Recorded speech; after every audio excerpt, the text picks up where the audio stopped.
Setiap orang punya cara eksekusi yang berbeda-beda. Saya punya cerita sukses banyak, saya punya cerita gagal lebih banyak.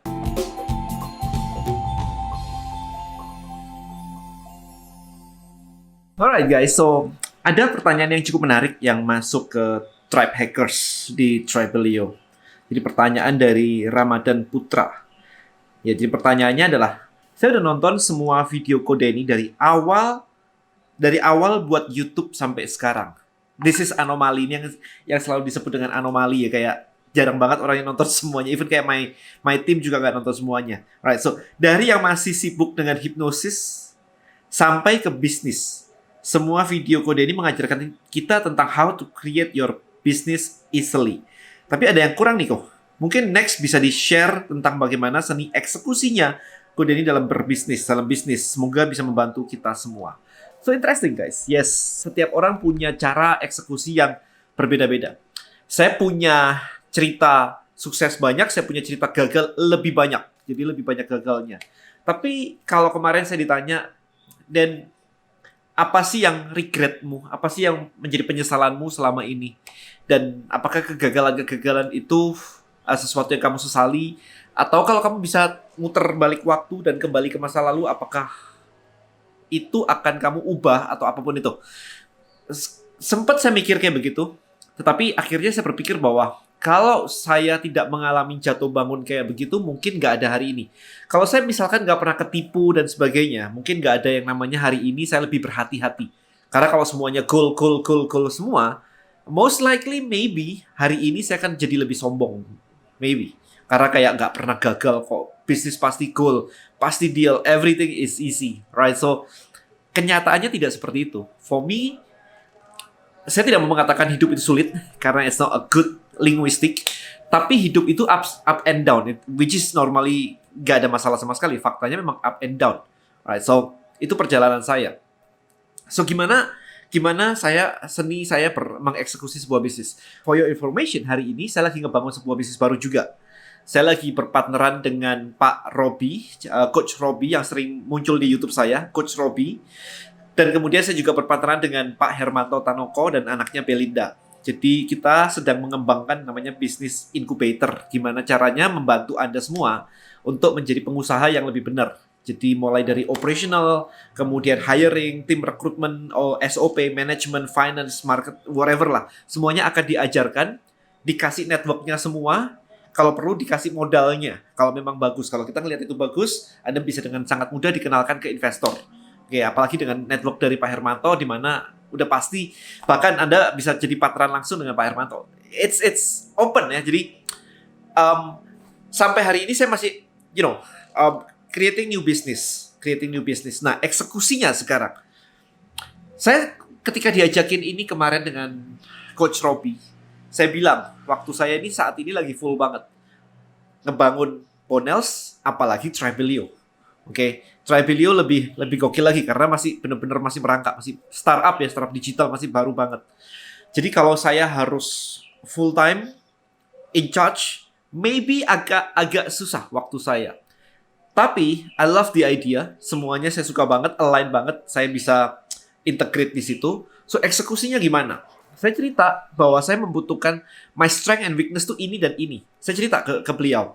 My strength adalah strategic, network saya punya, skill saya punya, knowledge di bidang digitalnya saya punya, marketing saya punya, penguasaan social media, audience dan sebagainya saya punya.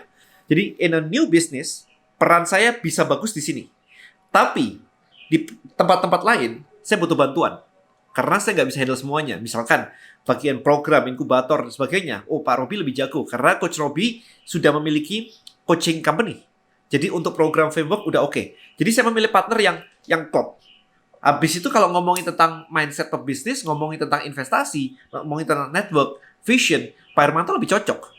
Karena beliau udah kayak tankornya udah gede banget. Jadi kita punya posisi masing-masing. Itu dulu. Jadi buat teman-teman kalau mau partneran sama teman, mau bikin bisnis, cari tahu dulu nih.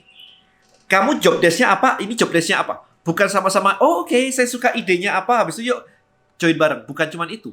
Bukan cuma di awang-awang, kemudian langsung, oke, kita joinan bareng. Habis itu tengah jalan, ini kok nggak kerja, itu kok nggak kerja. No, kita bahkan di awal sebelum kerja pun kita udah bagi tugas. Saya ngurusin marketing, Coach Robby ngurusin program, inkubator, harus bagus. Jadi orang yang masuk situ, keluar harus bisa jadi pebisnis, mindsetnya semua, knowledge-nya ngerti, recruiting semua ngerti. Pak Hermanto untuk bukain jalan, network, cariin investor kalau perlu. Semua udah punya perannya masing-masing. Oke. Nah, ini yang pertama. Kedua adalah tadi saya cerita bahwa di bagian saya sendiri pun saya punya strength, saya punya weakness. Saya lebih suka di strategik, mikirin strateginya seperti apa, tapi saya butuh bantuan untuk eksekusinya. Jadi kalau Anda tarik ke belakang di Tribelio, di digitalmarketer.id, di suplemen company saya, everything that works, saya selalu punya orang untuk ngebantuin eksekusinya. Sama kayak Mark Zuckerberg. Mark Zuckerberg idenya brilliant, tapi dia butuh Sheryl Sandberg untuk eksekusinya. Sama kayak Steve Jobs. Dia brilliant di strategi, produknya keren banget. Steve Jobs orang produk. Tapi dia butuh Tim Cook untuk operationalnya. Untuk bikin supply chain-nya semuanya. Bikin Apple kayak sekarang. Di tangan Steve Jobs, Apple oke, tapi belum sampai senilai hari ini. Tapi nge-running the company, Tim Cook lebih jago. Ya kan? Jadi selalu butuh partneran kayak begitu. Even Bill Gates, dulu ada siapa? Ballmer ya, Steve Ballmer ya kalau nggak salah ya, Bill Gates. Even di Google pun ada Eric Schmidt yang untuk running the company. Jadi selalu ada partneran seperti itu yang bisa bantuin untuk running the company. Nah, di konteks saya adalah saya lebih cenderung untuk mikirin strategik. Saya butuh bantuan di operational. Nah, tiap orang beda-beda. Kalau misalkan Anda nanya ke saya, Anda nggak bisa copy persis cara saya. Karena maybe strength Anda benar-benar di detail, di operational. Anda suka bikinin SOP, Anda suka ngawasin tim Anda, make sure semuanya running on track. Itu. Nah, kalau Anda seperti itu, maka Anda butuh orang-orang yang lebih visionary dan sebagainya. Oke, itu nomor 2 tadi kan. Nomor 3 sekarang. Semua bisnis butuh sales, butuh jualan. Kalau nggak ada penjualan, nggak ada yang laku, ya nggak ada duitnya.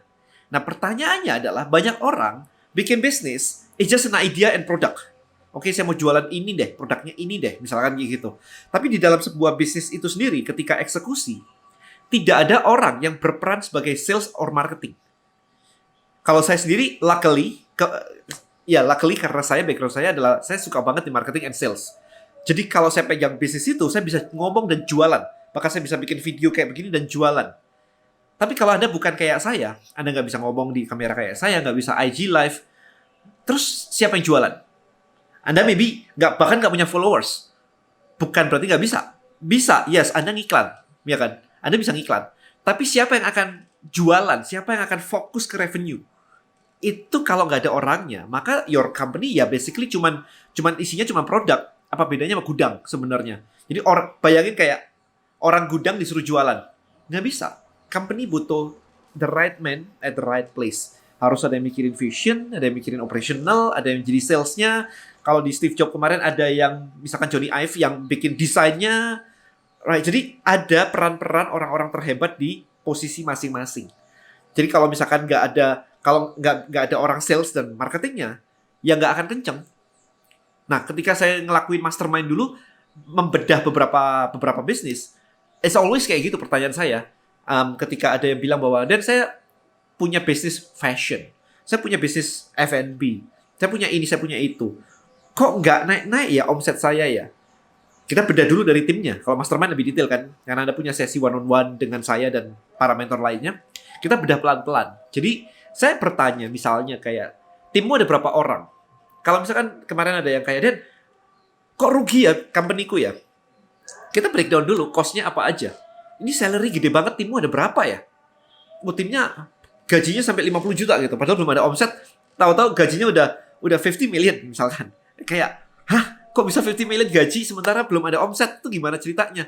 Kalau di saya, omset harus ada dulu, ada cash flow masuk, baru duitnya ini buat nge-hire tim. Tapi kalau tiba-tiba gede dulu, ini gimana ceritanya nih? Terus saya minta tolong dong di breakdown. Di breakdown tuh, waktu itu fashion business. Ada designer, fashion designer, ada QC, quality control, dan sebagainya. Sampai terakhir saya nanya, terus orang salesnya mana? Gak ada ternyata. Can you imagine that? Gak ada orang salesnya. Gak ngerti gimana strategi marketing dan sebagainya. Gak ngerti. Mereka jago bikin produk Karena bikin produk itu katanya keren. Bisa ngedesain fashion brand itu keren. Wah iya keren, tapi kalau nggak laku sama aja bohong gitu kan. Jadi um, the right man at the right position itu jadi krusial ketika Anda membangun sebuah bisnis. Nah, ketika Anda bertanya kepada saya, gimana eksekusi saya adalah saya menentukan dulu bisnisnya mau kayak gimana, idenya kayak gimana, proven nggak, orang mau bayar nggak. Setelah itu dalam konteks eksekusi, saya cepet-cepet hiring. Saya hiring tim pertama saya, ngebangun Tribelio belum ada. Tim pertama saya untuk ngebantuin saya operational. Bahkan nge-hire tim berikutnya, saya dan dia, habis itu lepas sudah dia sekarang. Kalau misalkan, let's say kita butuh desainer, kita butuh videographer dan sebagainya, saya nggak lagi turun tangan. Sudah ada tim saya yang ngebantu saya untuk running operational. Bahkan kita masih kecil sih tim saya, belum ada namanya HRD gitu-gitu, nggak ada kayak begitu, dikerjain oleh tim saya. Iya, jadi itu. Nah, terakhir adalah sebelum saya akhiri video ini, setelah orang-orang ini sudah ada, maka Anda harus manage. Anda harus manage. Di tempat saya bilangnya adalah setiap kali saya meeting dengan tim saya, nggak boleh ada idle time. Jadi kita WFH hari ini. Nggak boleh ada ceritanya bahwa oke, saya seharian ngerjain ini. Ketika dilihat, outputnya itu kecil banget. Saya ngedesain sebuah grafik, misalkan saya ngedesain sebuah postingan di Instagram, butuh berapa jam? Vowi maksimum kayak setengah jam udah harus selesai. Atau sejam deh sama copywritingnya, itu udah maksimum. Jadi kalau kerja 8 jam, harusnya bisa kerja buat seminggu kan? Kalau postingannya sehari 1. Tapi kalau sampai sehari cuma ngerjain itu doang, dan dia bilang selesai, maka kita ngegaji dia terlalu tinggi. Karena dia cuma pakai 1 jam dari 8 jam. Sering saya ketemu orang-orang kayak begini.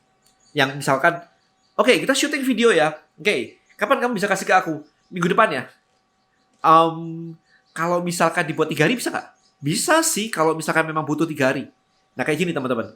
Terus kenapa harus nyebut minggu depan ya? Kenapa nggak 3 hari ya? Saya press lagi kalau udah kayak begitu. Saya begitu tahu kayak begitu, saya tanya. Oke, besok bisa nggak? Diusahakan ya? Ya udah usahain. Sehingga kerjaan yang harusnya sehari selesai, kenapa harus seminggu? Ini harus dicek. So, as a leader, as a business owner, Anda harus ngecek kayak begini. Apakah tim Anda itu banyak nganggurnya atau memang padat? Jangan-jangan banyak nganggurnya. Kemarin sempat saya audit tim saya juga, kayak saya ngerasa outputnya kurang bagus nih. Masa follow up orang sehari 6, 8, 10? Nggak mau saya minta 100. Udah, saya set aja target 100 gitu. Wah, gokil habis itu.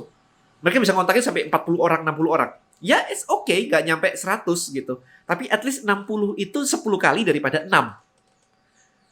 Nah, Anda harus tahu nih, tim Anda kerjainnya kayak begitu atau enggak. Jangan dibiar-biarin, jangan berharap, berasumsi bahwa kalau saya hire orang sales, berarti harusnya dia bisa dong. Kan dia apply ke situ. Dia apply ke posisi sales, maka ya harusnya dia bisa sales dong. Apparently enggak loh. Apparently orang apply posisi, itu juga bisa gambling. Siapa tahu keterima dan saya di training. Ya nggak ada masalah, di training. Cuma kalau Anda tidak melakukan training dan berharap dia bisa perform the best, itu kesalahan tangan Anda. Karena Anda yang istilahnya membeli skill mereka tanpa pernah ngecek skill mereka oke atau enggak.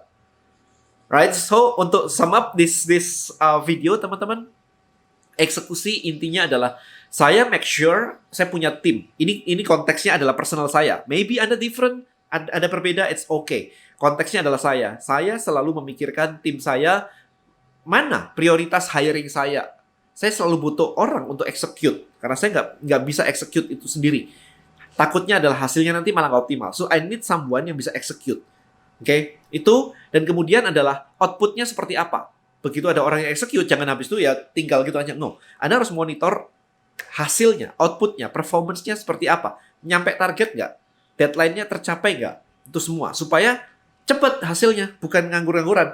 Karena kadang-kadang kita tidak mencapai target dan dibiarkan. Ya, dijalanin aja lah. Ya, kan sambil belajar ya, terlalu banyak excuse. Kalau saya eksekusi saya nggak kayak gitu. Ini dikerjain kapan hasilnya, saya pengen lihat. Kalau nggak bisa, langsung evaluasi. Jadi saya nggak mau ceritanya, kayak kemarin beberapa teman belajar masuk ke Tribe Hackers misalkan. Saya pengen belajar digital marketing, tapi karena saya belum paham apa-apa, saya nyimak dulu deh. Itu saya nggak suka kayak begitu. Karena apa? Karena di ujung akhir bulan ini pun, dia tidak ada hasilnya.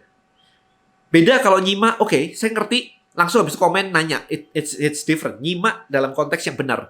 Tapi kalau nyimak dan bulan depan dia juga nggak menghasilkan apa-apa, itu bukan nyimak. Itu namanya cuma mau join habis itu nggak ngelakuin apa-apa. Itu yang saya nggak mau. Jadi harus ada deadline. Makanya saya sering nanya ke mereka, kamu mau masuk ke sini tuh goalnya apa? Apakah cuma nyimak habis itu nggak ngapa-ngapain? Atau kamu pengen cepat dapat duit dengan join di list building mastery misalnya? Kalau mau cepat dapat duit, ya cepat action. Nggak ada tuh namanya nyimak dulu ya, itu nggak ada buat saya. Langsung action, nggak ngerti tanya, langsung nanya. Ngapain nunggu besok nanyanya? Ada jeda berapa jam untuk nanya? Buat apa? Nah, jadi selalu eksekusi saya mikirnya begitu. Ketika ada jeda ini harus ada atau enggak? Well, yes, kalau Anda masak mie instan, begitu dimasak, Anda tunggu 3 menit. Ada jeda. Karena kalau dibuat 1 menit, mie-nya masih keras. Tapi kalau Anda mau nanya, tapi Anda butuh 3 hari, ini buat apa? Slot 3 hari ini buat apa? Buat mikir. Emang mikir butuh 3 hari ya? Di shot jadi sejam bisa nggak?